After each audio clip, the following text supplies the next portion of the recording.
Welcome to the Beyond 6 Seconds podcast. I'm your host, Carolyn Keel, and on today's episode, I'm speaking with Amy Richards. Amy is a queer autistic podcaster and business owner from Cardiff in the UK. Amy became self-employed in 2015 after multiple burnouts culminated in a breakdown that ended her previous career as a high school English and media teacher.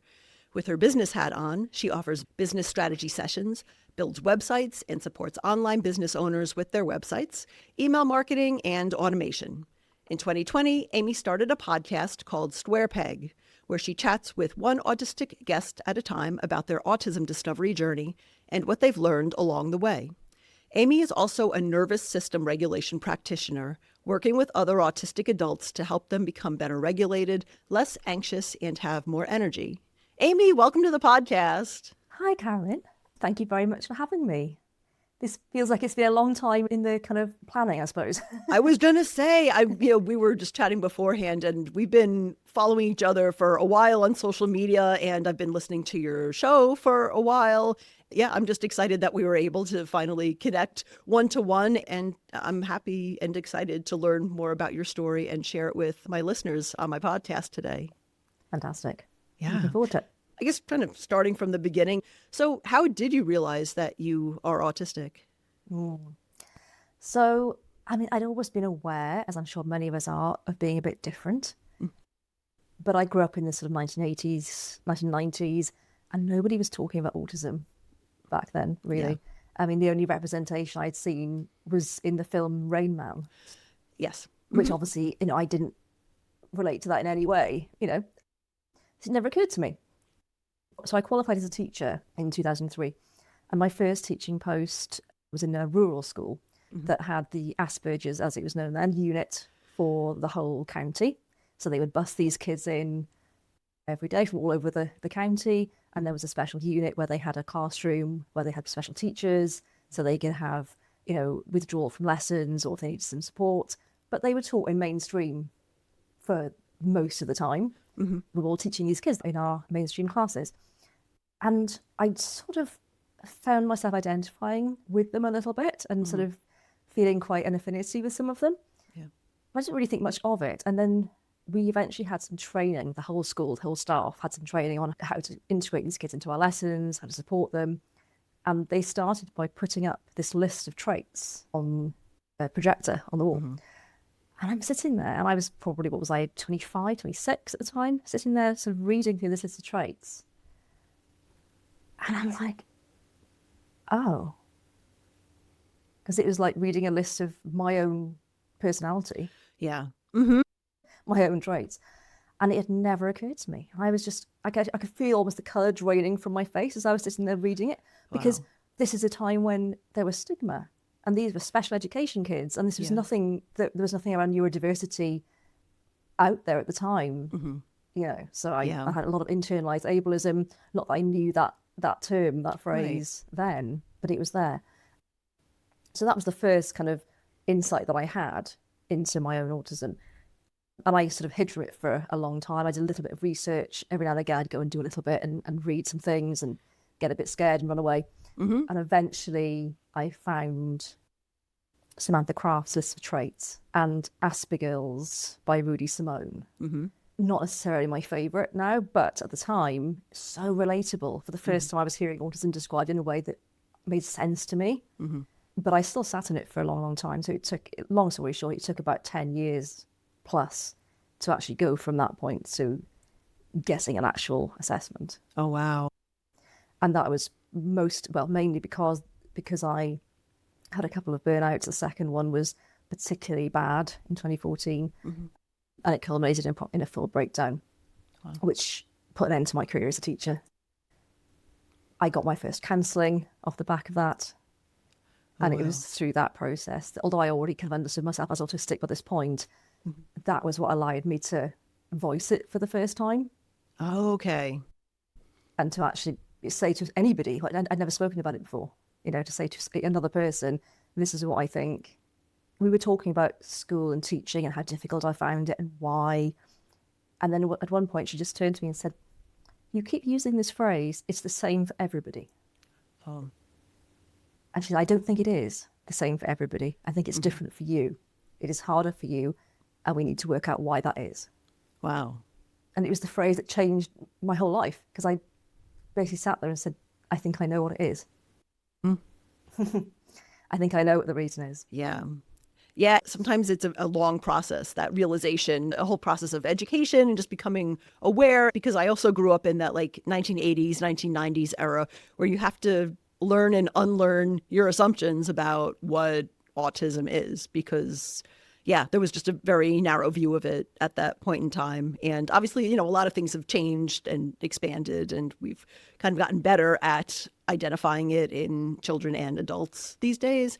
But yeah, it takes a while to really understand it and then come to terms with all the emotions and what it means for you and your own life once you basically realize and reconcile what it means within yourself. Wow. When you were experiencing the burnouts, were you already pretty convinced that you were autistic, or were you kind of like, well, I'm still exploring this, it might be something?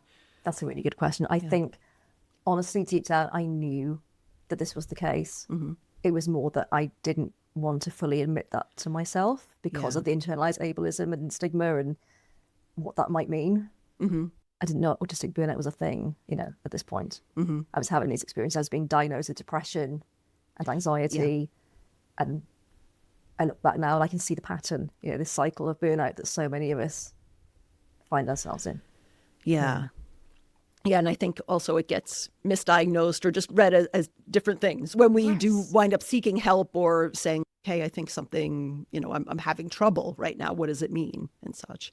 And the perspective of you saying that, well, it's like this for everybody, because we only really deeply know our own experiences. So a lot of times we may assume that it's the same for everybody, or sometimes honestly people tell us that it's, well, I get really anxious in this situation. It's like, oh, everybody feels anxious. Not exactly the same. Sometimes it's the magnitude or how it may stop you from doing other things or those particular feelings. So it's, that's why it takes so long sometimes to figure out. Yes. Or in my case, well, all teachers are tired. Yes. We all work hard. We're all exhausted all the time. Yep. Which is true. Yeah. But I was like a special kind of exhausted, Right. Yeah. It's like you're exhausted, but if you take a couple days holiday or you just get a good night's sleep, then you can come back. But this is not the same thing. Like it's a deeper exhaustion that just builds on itself. Like a spiral downwards of constantly, it was getting worse and worse and worse. Right. Yeah. Exactly. Yeah. So, What actually inspired you to start talking more openly about being autistic and to start actually a podcast, Squarepeg, about it? Yeah, so I was actually formally identified as autistic in, was it 2016? And around that time, so leading up to that assessment and around that time, I'd started a blog to talk about it. Mm-hmm. And it was kind of my way of firstly processing it for myself, I think, and also a way of kind of coming out to my family, friends, so I didn't have to have the same conversation over and over again with a lot of different people. It kind of fulfilled those two things. And as a result of that blog, and it's not even that many posts, I think it's about maybe 8 or something in the end. Mm-hmm. As a result of that, 2 different people I knew from 2 completely different parts of my life both got in touch with me and said, oh my goodness, this describes me. Mm-hmm. I'm going to go and get an assessment. Wow. And they both ended up having their assessment and being confirmed as autistic. Mm-hmm. And it just made me realise the power of just sharing things and sharing our truth and sharing our story. And there's unexpected things that can come out of that. And of course, now there are lots and lots and lots of people talking about this, but there weren't that many back then. Right. So it felt, oh, hang on, I want to do this more. I think this is important. And if I can help 2 people just in my own circle, then surely I can help more people by doing this a bit more widely. But it took a while to get to the point of actually thinking a podcast. Yeah. What made you pick a podcast as opposed to, I don't know, because there's a lot of YouTube channels, there's obviously blogs and reels and all kinds of books, things like that. What was it about a podcast that sounded like this is a good way to share stories? Yeah, I think for me it was, I've always enjoyed writing and I enjoyed doing the blog, but I'd become a real podcast fan in the interim, and it just felt like a natural. I thought, oh, I think I would enjoy that. to create something like that where I'm actually speaking to a person. But also, when I was first diagnosed, the one thing that I really wanted and couldn't seem to get at the time was to be able to talk about it with somebody that understood, that had that similar experience, and that would be happy to hear about it. Because, of course, when you tell friends and family, even supportive ones, they don't really know what to ask, what to say, how to take that information. And I always felt at risk of just boring people by going on about it a lot, monologuing and info dumping about this thing that was very important to me, but not necessarily something of interest to other people. So that was part of it, the idea of just wanting to connect with other people and then thinking, okay, I would like to talk to people and hear their stories, but also other people might want to share that. And have a forum to actually talk about it as well. So that was what it was, a sharing experience, I suppose, of what are these stories and just meeting other people that were like me. Yeah, I know for me as a podcast host, one of the most fun things about it is the conversations, just meeting and connecting with other people. And even if their experiences are very different from my own, there's always some commonality or some connection that we're always able to make with each other about the types of situations we've been in and the things we've gone through. So yeah, absolutely. Yes. Yeah, that's one of the things that I've always noticed, is that there's always something identifiable and relatable in everyone's story that I've spoken to, even when the stories are so different. Yeah. And I am really curious about the whole breadth of experience, because everybody's experience, it really depends on their own situation, what kind of life they led, what other identities they hold and identify with. And it's important to share those stories. And it's great to have a platform where you can do that with people. Yes, absolutely. Cool. Yeah. Absolutely. How do you usually select your guests? What kinds of things do you consider or look for when you're picking people for Squarepeg? I love this question, and I'd love to know about you as well. Okay, sure. Yeah, so I think on the whole, for me, the biggest aspect has always been a bit of a gut instinct, honestly, of just, do I get a good vibe? Is there something really compelling about the story or how they speak about themselves? Something that captures my imagination. And some people send really long sort of stories to me, really long pitches. Yeah. And that can be really helpful, and you get a real sense of the person. And of course, a lot of autistic people, we tend to give a lot of information, which is lovely. But equally, I've also had people, one in particular I can think of, that literally sent me like a couple of sentences and it just grabbed my attention. And I just thought instantly, yes, I definitely want to talk to that person. And it turned out to be one of my favourite episodes I've recorded. But, who I look for has actually evolved quite a bit into, really thinking about who to ask. Well, I first started off just asking on a Facebook group. Well, I first had the idea of thinking, where am I going to get 5 guests from for my pilot? And I asked on a Facebook group.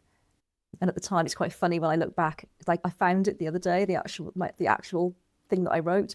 And it's quite funny looking back, because I was actually looking for, apparently, autistic women who are self-employed, run their own businesses, work with other autistic people, or in the autism fields, any capacity, or who've excelled in their chosen field or turned a special interest into a job or business. And it just makes me laugh now, because that is a lot of the people I've talked to have been like that. But also the breadth of experience and people is much greater than that. And I think at the time, I was very interested in that. And as time has gone on, I've become much more interested in just people's stories and their personal journeys, whatever that might be. So it does amuse me that at the beginning I was quite specific about what I wanted. Whereas now it's more about, people from all walks of life, and just providing something relatable, something people can listen to and think, even though that story is not, as you said just now, even though that story is not mine, there are things that I can relate to, and this makes me feel like part of a community, part of something bigger. Yeah. It's helpful, at least, to be able to give sort of a narrow and specific prompt, at first, and then you can always expand and move on from that. Because I found, and I'm sure you've found too, that if you're ever on social media and you put out a general call for podcast guests, you'll get like 100 responses. And then I just go hide. I'm like, I can't write back to 100 people. It's too much. So the specificity, I think, definitely can be helpful, even if you do wind up moving and shifting on from that. I mean, you've been podcasting for, is this like the 10th year, I guess, if you started in 2016? So the podcast I started in 2020. 2020. So okay. Yes, but It's about 5.5 years. Wow. No, So it yeah. started in September 2020. So yeah. Oh, wow. Yeah. So then your guest mix and focus changes as, Of with every course. season. So Yes. that's great as the show Yeah. evolves. Yeah. And also another thing that I've learned is that, you know, it hadn't, and to my shame, it had not occurred to me in the first very early seasons, but at some point somebody pointed out to me very gently that my earlier episodes really lacked diversity. So since then, I've been much more proactive in trying to find people, more diverse, people of color, etc. So that's become a part of it for me, is trying to showcase the stories of a more diverse group of people, I suppose. Yeah. Yeah. I mean, I think even in my own guest selection, as I book guests, I keep track of who's on the show and what we talk about. And I'll look back and just sort of check, like, do I have a good mix of experiences over the past several guests? Like, I think recently I realized, like, I haven't had a lot of men on the podcast recently. So I just went out and now I have a few more coming up that will be released later this year in terms of interviews with other neurodivergent men. But it is something that I have to be mindful of, because I think if we don't think about things like that, we just tend to talk to people who are more like us, like whatever that means, but they look like us, they have very similar experiences. So it is something to be aware of as a podcast host in general. Yes. Yeah. And that's the thing, especially these days, with algorithms and things that we're shown, when this was pointed out to me, I was thinking, okay, so do I actually know any autistic content creators or anybody at all that are people of color? And I didn't. Mm-hmm. So I made it my business to go and find them, because the algorithm wasn't showing me that on my social medias, for example. And that's not an excuse, but it was, that was the experience I was having. Mm-hmm. And it's just interesting how, our lives are kind of curated in that way. Yeah. And you have to make some effort sometimes to break out of that. Exactly. And then, another thing I always think of is, well, I find a lot of my guests through social media. But again, there's only a certain selection of neurodivergent guests who are out sharing their stories on social media, or, there's tons of other, say, for example, autistic people who are just living their lives and not sharing stories or creating social media content. I want to hear those viewpoints too, but then how do you find people? So I don't know. It's just something I think about all the time. So I really try to find that. And because I do want to hear everyone's stories. Yeah, same. I've been lucky in that a lot of people get in touch with me because they've listened to the podcast. Mm-hmm. So I get a lot of requests from people who are not, as you say, not in the public eye, not putting their stories out there, but are still willing to come on and talk to me. But it's really interesting. Fairly recently, sort of towards the end of last year, I actually had an email from a listener, lovely email, but saying that she was increasingly kind of put off by the level of perceived privilege of a lot of my guests. Yeah. That they weren't very relatable, their lives seemed out of reach. And I was really upset by it, because that's one of the things I'd always said from the beginning, that I want it to be relatable. Yeah. And here was someone saying, that's not actually how I'm receiving this anymore. Yeah. And I think a lot of it was honestly to do with the fact that I have been sort of teetering on the brink of burnout for a little while, last couple of years. And I think my ability to be proactive about it had diminished a bit. Yeah. And a lot of people who pitch you tend to be, I don't know if your experience, my experience, a lot of people who pitch me tend to be people who are, successful, in inverted commas, people who are the kind of people who've got time to pitch, who've got a business to sell or a book to sell or something that they want to promote on a podcast, which is absolutely fine. But it means that that's a very self-selecting group then of people. And I think that is what kind of had happened a bit. But yeah, so it was really good to have that email, because it really was a bit of a wake-up moment for me of, oh, okay, this is something I need to really look at again. But there's the next season coming up. I think it's looking a lot more mixed. And I'm really excited about what that email has allowed me to do. It's just a catalyst for something new. That's great. It's something as a podcast host that I think we always should be keeping in mind, is how can we evolve? How can we make our shows, quote unquote, better? And getting that listener feedback is really valuable, because a lot of times with podcasting, because there's no central place usually to leave comments, as opposed to like a YouTube video or something on a social media platform where people can easily leave comments. But with a podcast, a lot of times it's, you've got that extra step where the listener has to go find you and reach out to you. So anytime our listeners do, it's just really valuable. One, just to Yes. remind us that, oh, yes, people actually are listening and finding value from the show in general. And two, just to hear what interests them or what could we do better or differently. Really, really Yes. valuable stuff. Yeah. And I always kind of think that if one person gets in touch about something, the likelihood is there's going to be a lot of other people who are not getting in touch, because let's face it, many of us don't do that, but also thinking the same thing. And I actually asked my community about it, and so many of the responses that I had back were basically echoing the same thing and saying, all very kindly, but saying, yes, actually, I would like to have more content from people that I find more relatable. That's great.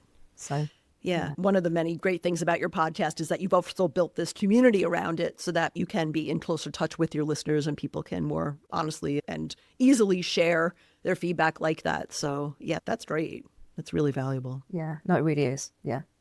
It feels very supporting. And the ability to be able to ask questions like that and have people give really honest feedback that still feels kind and supportive is really lovely. Yeah.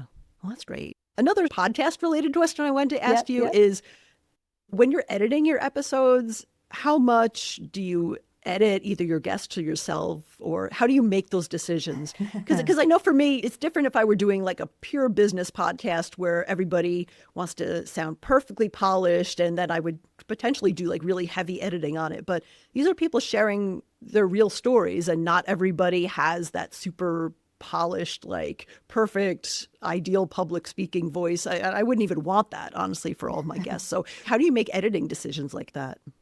That is another really good question. So honestly, in the beginning, I think I probably over edited. And it wasn't that I was changing what people were saying or anything like that, obviously, because as you say, they are people's personal stories. Yeah. So you want to be true to that. But I think I was probably editing out a lot of long pauses and trying to just make it feel a bit more what I consider it to be, I think, professional, I suppose, which I look back now and I think, yeah, I no longer agree with that. I think it was probably just coming out of, a lifetime of receiving those messages about professionalism and perfection. Oh, yeah. And actually, now I'm editing less. I've realised that at the end of the day, this is a podcast with an autistic host and exclusively autistic guests. For me now, I think it should feel as naturally and authentically autistic as possible. So if me or my guest, takes a long time to think about an answer, or come up, that's fine. That should be kept in, unless it's so long a pause that somebody might think something's gone wrong. Right, exactly. But otherwise, I think it's nice to leave that stuff in and just people's natural expressions, because these are ordinary people and people use fillers and they say things in particular ways, and that should be authentically in there. I mean, what I do think is that I've always been quite keen to keep the audio as clean as possible. So that can be a tricky one, especially when you're interviewing kind of ordinary people, the kind of people that don't have professional audio setups and good microphones and that sort of thing. Exactly. So if you found that can be a bit tricky sometimes, trying to clean up the audio of someone who is saying perfectly, what they're saying is fine. It's not that, it's just that the audio itself, the quality is not brilliant. And I've had some people, so even though I've tried to ask them to do it quietly, stimming, for example. So I've had especially early on, where people might be doing something with a stim toy and it makes a noise, and that's constantly all the way through the recording, things like that. Yeah. But that sort of thing, I try, if I can edit it, I will. But increasingly now, I try not to edit what people, the gaps, the pauses, and the stutters, and the just normal things that people do, Yeah. Yeah, absolutely. I think for me, similar to what you do, if I think it might be something that might distract the listener, like if it's a very long pause or a lot of particular, what they call filler words or whatever, I might take those out, but I don't clean it up so that it sounds, because then it sounds super edited if you clean it up too much. Exactly. So, so I do try to keep that authenticity. And even for my show, because I interview other people who aren't just autistic, like I'll have guests on who have Tourette syndrome. So if they have vocal tics, I leave those in. I might condense the volume so that if it's like a loud tic, it won't burst out in the audio, that again, for the listener experience. But I do leave it in. I'll just level out the audio just like I normally would for audio in general for all my episodes. So it's, Yes. decisions like that is saying like, how do you make those Yes. decisions? So no, that's Yeah. really interesting. And especially with autistic audiences, because the majority of people listening to my podcast are autistic. Mm-hmm. And obviously a lot of us have got issues with sensory issues with certain sounds and things. Yes. I've had people talk about, there's too many mouth noises in this episode, for example. And that's really hard. It's like, well, I know you can take some of that out. Yeah. But then often you're going to compromise on quality of the sound, perhaps, or so it's a balancing act, I think, sometimes between, as you say, making it listenable, Yes. especially for an autistic audience, but also keeping it authentic, I suppose. Yeah. Yeah. Yeah, the mouth noises and the mouth clicking does, it's something that's hard for me. And I'm usually the one who's doing it the most when I'm recording on my show. So when I edit my audio, I have like a declicker. So that actually helps a lot because I don't want that to distract from the message of the show. So No, it's often like if I'm editing off, I notice it because I have those audio things myself. Yeah. If it's annoying me, it's going to annoy other people. Yeah, exactly. You've been doing your podcast now for about 5.5 years. What are some of the biggest things that you've learned from doing your podcast? Oh, so many things. So I think one of the biggest ones actually is how much of a bubble I was living in myself and how little I really understood about other people's lives. So, just having spoken to so many people now and people who've been, inpatients in mental health institutions, held in a police cell because they've had a meltdown. Yeah. Misdiagnosed and medicated or sectioned, for conditions that they don't even have. It's just really opened my eyes, I suppose, to like the reality of life for, a lot of people actually. Yeah. A lot of autistic people seem to have these kinds of experiences. So that's been a real learning experience for me, just having gone through some things myself, but nothing like that. Just understanding a bit of my own privilege, I suppose, as well. Yeah. What else? I think just the amazing things that could happen when you go outside of your own comfort zone. Yeah. I don't know about you, but when I first decided to do this, I was so excited about it and so wanted to do it. And I'd wanted to do it for ages. But the first episode I recorded, I was so terrified and anxious about it. I felt really sick. I was really, really like in fight, flight doing it. And I think the first episode was 30 minutes long because I was kind of enjoying it, but also really nervous and kind of wanting it to be over at the same time. And just, I think finding the courage to do things that terrify us. Yeah. I think we often do better than we might expect. Kind of the last person that on paper could have been doing something like a podcast. Yeah. I'm such an introvert. I've got an auditory processing delay. So often, guests will say something to me and I don't hear it. Yeah. And I will listen back to the episode when I edit it and go, said the thing. Why didn't I just respond to that thing they said? I do the same that thing. Was really good. I know sometimes I'll ask a clarifying question and then when I'm editing, I realize the guest answered the question 5 minutes before I asked. Yes, like, I've done that so many times. Yeah. Yeah, I'll say a question they've already answered. Yeah, I'm very good at doing that. And, I've got a slight speech impairment, a bit of a stammer. So there's so many things that do not point to podcast host. But I'm so glad I did it. I think what I've learned is I think if you're really drawn to doing something, just give it a go. Because the result, what's happened as a result of this, for me personally, for people who've emailed me, on numerous occasions over the years, I think it was so worth doing. What else? So I talked about internalized ableism at the beginning of this conversation. And I think this has been a real antidote to that. When you put yourself out there in this way and also talking to other people with similar experiences has been really helpful in that as well. So, as I said earlier on, I used to edit out when, if I would cover up my own long pauses or if I took a while to process what the guest has said and all those sort of things. So learning not to do that and just to accept the way that I speak has been a real big change for me. Yeah. I've learned that I actually like people a lot more than I thought. and like talking to people a lot. So that's been a really nice experience because I've always been such an introvert, and I've often thought, oh, do I just not like people? And actually, no, I do. But I think I'm learning how to relate to people in a way that suits me. Yeah. In a way that works. Yeah, I think I read somewhere about podcasting specifically, about who tends to succeed or be comfortable with certain types of podcasts. And they found that people who are introverted tend to do really well with the one-on-one conversations with things like, oh, well, that makes sense. I guess that's why this works for me because I'm also quite introverted myself.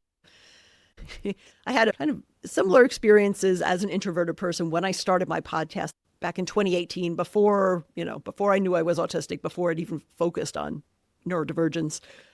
So I was in like a walking group. We would walk every Sunday. So I told them that I was starting a podcast, and some of the women were like, wow, I didn't even know you talked. Like, Carolyn started a podcast. And it's like, yeah, well, because you all talk a lot and I just kind of listen. And because again, if it's a group conversation or if it's someone who's like very chatty and gregarious, I usually take the role of just kind of listening and not trying to interject because it's always been hard for me. So I kind of started my podcast to see if I could even have conversations with strangers, quote unquote strangers. Could I even do this?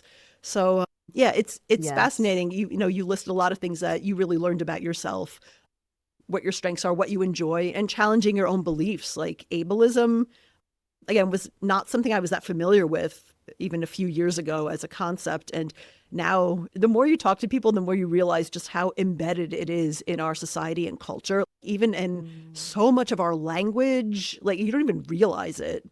So it's been very eye-opening, and I'm constantly just trying to challenge my own, whether it's use of language or assumptions or beliefs. It's a constant learning process. So yeah, it's really good. Yes. Yeah, absolutely. Yeah. Yes. Just getting over that professionalism and perfectionism and all of that stuff. Yeah. Which is all tied up in that, I think, as well. It is. Yeah, because so many of us went through, like I was in public speaking clubs, and you learn what is the quote unquote correct way to speak publicly, and honestly, as long as you can get your point across, I think that's really the best way to go. That's the ultimate thing that you want to do. And whether you have a lot of ums and ahs doesn't matter as much as are people relating with you and hearing what you have to say and understanding it. Yeah. And I'm sure it probably puts a lot of people off as well. Yeah. The idea that we have to be perfect.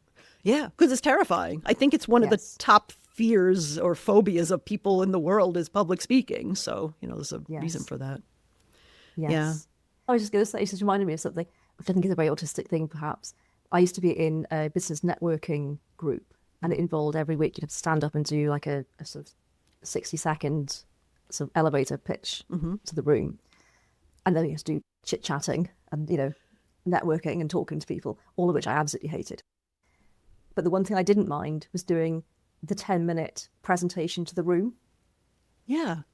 Because actually, that was fine. Because I knew what I was going to say. Yep. It was prepared. And I had a PowerPoint. Yeah. Whereas I'd rather do that than do my 60 seconds elevator pitch with no, with no resources, just me standing there having to speak in a kind of off-the-cuff way. Yeah. Yeah, there's definitely a difference. I mean, certainly for me, between the sort of prepared presentation. So even if I'm presenting to a huge group, it's less scary than trying to talk to a group of 3 people because I just won't talk. Oh, yes. I have no idea. Yes. Absolutely. I've literally, served assembly at school to like a big hall full of 300 kids. Yeah. And I didn't mind it. It was fine. I didn't love it. It wasn't my favorite thing to do, but I would do it. Yeah. But sitting in a staff room with a couple of teachers trying to make small talk, oh no, kill me now. I know it's such a stereotype to complain about the weather as part of small talk, and it annoys people. But at least, in the part of the United States I live in, we're always having some sort of weather issues. Like right now, we're like buried in snow. So honestly, that a lot of times we just wind up complaining about the weather, and that's our small talk. I have no idea what else to say. I'm like, maybe this will warm up and we'll think of something else to ask each other. But I'm like, yes. I don't know. No, I know what you mean. Is that doing very small talk is kind of okay, but it's the bit in between. Yes. The bridge especially if you know people. Yeah. If you don't know people, that's easy. Yeah. Meeting somebody for the first time, I can do that because you can ask them anything. You don't know anything about them. Right. But then meeting them, sorry, for a second or third time, the more times you meet, the more difficult I can find that. Yeah. For various different reasons. But also, I don't know how to navigate the bit between completely new person and friend I've known for 10 years. Yeah. That is hard because, yeah, it's always, well, how are you doing? Oh, I'm good. How are you? Good. I'm like, I should have prepared a story or some topic that I was going to share about my life before I came here. Cause now I'm just like, I don't know. I don't know what to talk about. Yeah. Yes. So yeah, no, Yeah. it's, Yeah. you know, small talk is not that small. And maybe it's an autistic thing to think, well, I should prepare for the small talk and that'll make it easier. It's like, well, yeah, I guess. I don't know. I don't know if other people are doing that, but I find it helpful. Having a little social script. Yeah, no, for sure. Yeah. Yes. So, it sounds like you've learned a lot about yourself and other people from hosting Squarepeg. What are some of the biggest lessons that you want your listeners to learn from listening to Squarepeg? Oh, okay. So I think it maybe depends a little bit on the listener. So I think most people that listen are probably autistic themselves. I think the most important thing I want them to take away from it really is just this sense of a shared experience of community, of knowing that, their weird little things are not necessarily a unique experience, and that lots of other people have got these, challenges and experiences as well. Mm-hmm. And also, I think really just, I always hope that there's enough kind of balance and nuance in it that people understand that, late diagnosed autism or high masking autism, it's not necessarily a superpower. Yeah. Although obviously aspects of it can be, and some of our traits can be like little superpowers sometimes. Mm-hmm. And also it isn't all sort of doom and gloom either. That, like all things, there are challenges and there are joys. And I always hope that comes across, that balance, that all of our lives are unique and that we all have challenges and we all have negative aspects and experiences, but also so many joys from being autistic as well. I always try and ask people that, what are your autistic joys? Because I think it's so important to celebrate that. Yeah, for sure. Every episode, at the end of the episode, I always ask the same question to finish off, which is about if people could go back in time and talk to their previous undiagnosed self, would they want to go back and what would they want to say, etc. Wow. And I think actually I'd really love to compile all those answers actually into something, because I think there's so much there. And I also think at the end of the episode, so many times, I think, well, if that's the thing that people are left with, that message from that guest, I think that is enough. Mm-hmm. They often sort of bring tears to my eyes. They're so beautiful, about giving their child selves some love, some encouragement. They're always a message of hope, you're not broken, you're not bad, you're just different. There's always variations on a theme. And the one that stands out the most to me is actually one guest who said she wouldn't want to say anything to her childhood self, but she would just want to sit quietly and draw next to her and just be quiet together. I thought that was just so beautiful. Wow. I just love the answers to this question, even though they're often quite similar, mm-hmm. but they always just seem to leave us with just this beautiful message of just self-acceptance. Yeah. Which really, I suppose, is the reason I think this is so important, is because probably that is the key thing here that I want to leave people with, actually, is mm-hmm.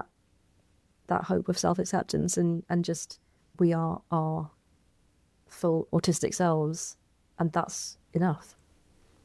Mm-hmm. Yeah. That's a really powerful message, I think, especially for autistic people who discover later in their life that they're autistic, because that's yes. a sort of a very specific type of journey of learning and education. Yeah, but even for people who were diagnosed at a very young age, that often is a very different journey and comes with a lot of challenges around acceptance and, and feeling different. It seems like it's a lot of the same challenges that we face, but the ways that we react because of, the age we are at the time or the different circumstances that we're in, that varies. So it's really yes. powerful to have that collection of self-acceptance yes. and self-reflection from a whole variety of different people, and just from different backgrounds, and understanding this is how I processed it. This is how I came through it, and what I would do to kind of help comfort my younger self. Yeah. Yes. Because all the people I talk to, I think pretty much all of them I've been late diagnosed. Yeah. But of course, the breadth of experience within that, in terms of, you know, how they found out they were autistic, how they process it, how old they were, as you say, that's all informing how we feel and how we relate to this. Yeah. Yeah, absolutely. Well, Amy, it's been really great talking with you and learning more about Squarepeg and just all of the amazing stories that you share on your show. How can people get in touch with you if they want to learn more about, well, either the work you do or listen to the podcast? So the best way to do it is to go onto my website, which is squarepeg.community. And also you can find the podcast obviously on Apple and Spotify and all the usual places. If people want to email me, they can do that, hello@squarepeg.community. Okay, cool. Yeah, I'll put the website and the email in our show notes so people can click on that and get to it easily. Very cool. Fantastic. Yeah. And as we close out, is there anything else that you'd like our listeners to know or anything they can help or support you with? I have brilliant support, as I've already said, from my podcast listeners in the form of, you know, messages and emails through my Patreon, and, you know, people who've been supporting me since the beginning. And it just means a lot to me, just knowing that people care, I want to help. And so if you do decide you want to listen to an episode and, you know, you have something to say about it, I would love to hear from people. I really love getting emails from people about the show. Yeah. I think, you know, so many neurodivergent creators doing this work, we're doing it in our spare time. Yeah. Often for free or almost for free. So, you know, I think just in general, if you're listening to any kind of content from independent people, you know, if you can't support financially, you know, just supporting by sharing it, by letting people know, I've listened to this episode, it's really good. Yeah. That's so helpful. Or just to say, getting in touch to let me know that, or let us know that you've enjoyed an episode. Yeah. Yeah, absolutely. I second that. As you know, as an independent podcaster, yeah, that feedback is so important. And yeah, of course, if you can't support financially, then, you know, sharing it on social media or sharing it with a friend or someone else who might enjoy a particular episode, any kind of way to get the word out is just so valuable for us. So yeah, absolutely. And even, you know, if you think, oh, I would like to be a guest on this, or even if you think, I know somebody who'd be a great guest. Yeah. I've had so many people email me and say, oh, talk to this person. This would be a good person to talk to. Or, you know, I've interviewed people and also interviewed their therapist. Oh, wow. Because they made the connection and got, oh, you know, I'm partially on to this person. This might be a really good person to talk to. So it's that kind of lovely network, that kind of web of communication and connection that has grown up around it. Yeah. That's really important. Wow. Yeah, that's really great. Yeah. Being able to make those connections is really rewarding. So that's awesome. Very cool. Yeah. Well, Amy, it's been great speaking with you. And thanks so much for being a guest on my show today. Oh, thank you so much. I've enjoyed this a lot.